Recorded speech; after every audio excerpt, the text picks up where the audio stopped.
पदयात्रा तुमची कुठून कुठे चालली आता?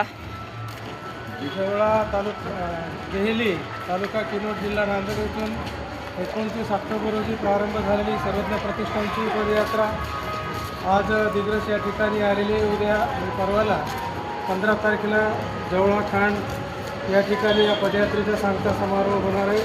ही पदयात्रेचं 35वं वर्ष असून प्रतिवर्षी ही पदयात्रा वेगवेगळ्या जिल्ह्यात महाराष्ट्राच्या बाहेरसुद्धा या पदयात्रेने समाज प्रबोधनाचं कार्य केलेलं आहे.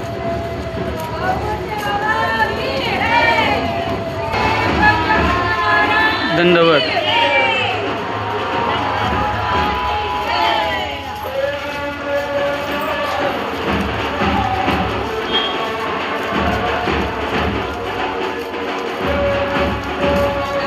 दंडवत प्रणाम.